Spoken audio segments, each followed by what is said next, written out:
Hello mga karusas, kumusta na ang lahat? Dito na tayo sa bakuran ngayon, katatapos lang natin nagdilig at saka nagwalis. Ayan, malinis na mga karusas. Ang ganda tingnan ng mga punong kahoy. Malaking tulong ito pag tag-init kasi kailangan natin dito ang maraming punong kahoy dahil sa klima dito minsan sobrang init at saka magbagyo pa rin ang alikabok. Kaya alagang-alaga namin ito ang mga tanim sa bakuran. Kahit anong klaseng punong kahoy, basta kahoy, dinidiligan yan. At dito na, nagbabad na tayo ng bigas para sa luto natin pananghalian. Nakahanda na rin ang talong para ilprito natin mamaya. Yan ang tagiliran sa kusina namin, marami pa ring punong kahoy. At syempre, pinakuluan na natin ang karni para madali siya maluto.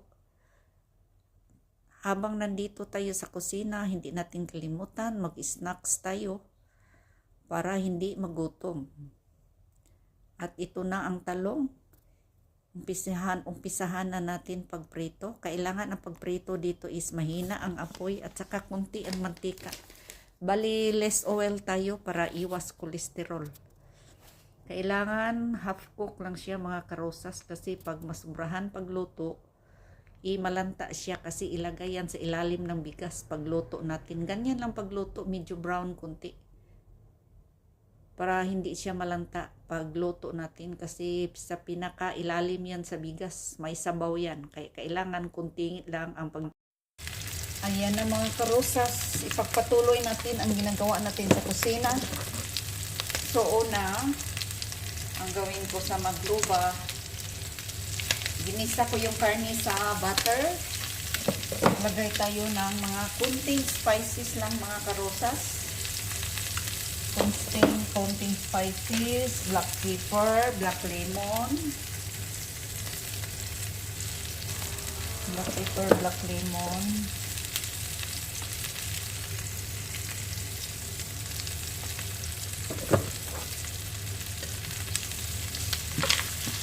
Halo lang natin mga karosas para lang magisa siya para mas lalong masarap ang luto natin.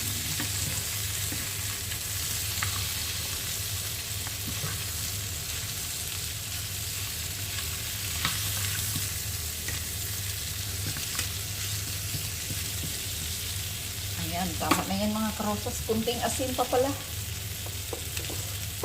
Ayan, ang hirap.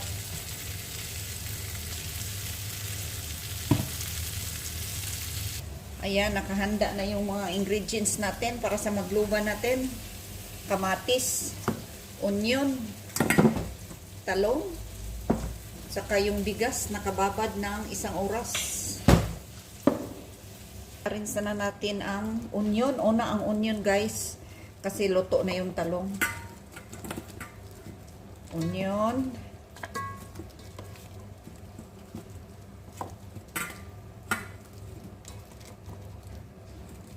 Tapos, isunod natin ang kamatis.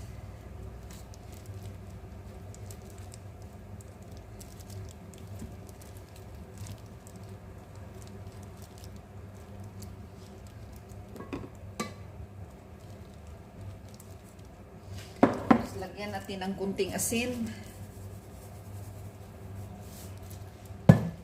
Kunting spices mga karosas. Yung 7 mix spices kasi nandito na lahat. 7 mix spices. Tapos, lagay natin ang talong. Talong mga karosas. Ayan, yung talong.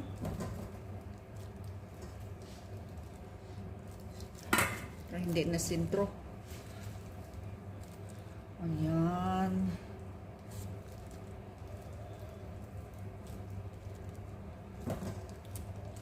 Tapos, para maganda tingnan, maglagay pa tayo sa tagiliran.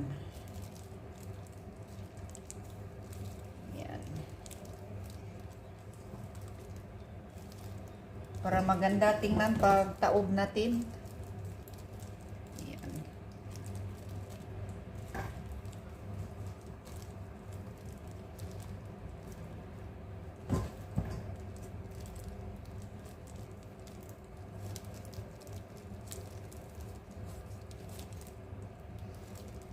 Tapos, saka ilagay natin ang karne na ginisa natin sa butter na may spices na. Siyempre, kulang pa yung asin. Dagdagan natin ng kunting asin. Ayan. Masarap ito mga karosas. Ang init.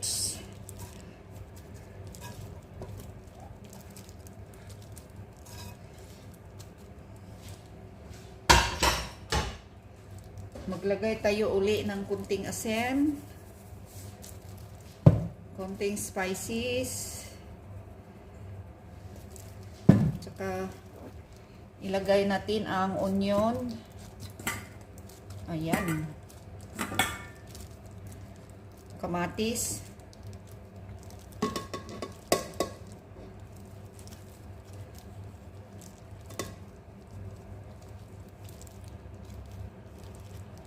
Dami ng kamatis guys, pero masarap ito.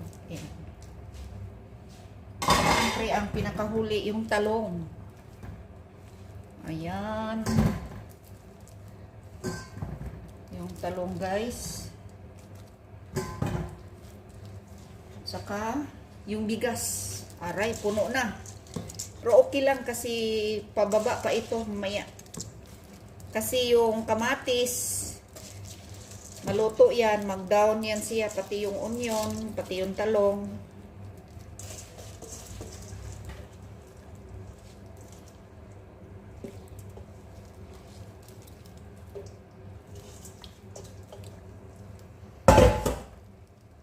Ayan, pati yung tubig. So, salain muna natin yung tubig, guys.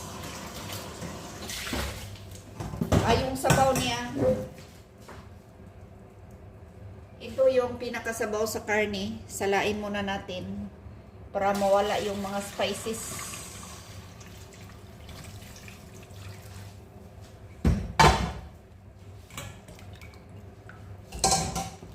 So, sukatin natin.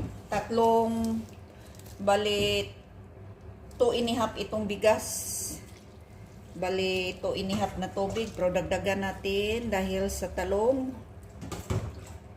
sa kamatis, tulo.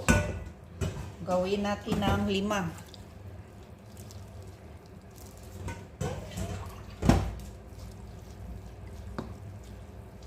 Ayan.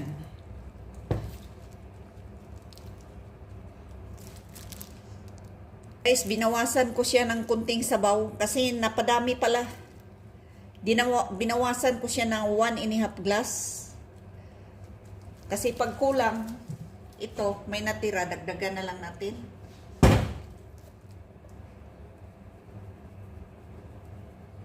Ayan, masarap ito. Ayan.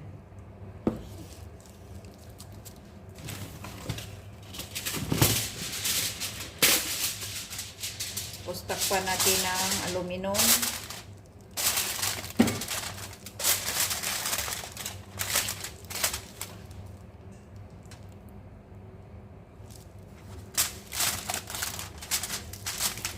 So, sa mahinang apoy, within 1 hour, luto na ito mga karosas. Mamaya pagtaob ko, ipakita ko sa inyo. Mga karosas, luto na yung meat with rice natin, an eggplant. Ang sarap-sarap, mabango. Hindi siya nasira mga karosas, buo pa rin.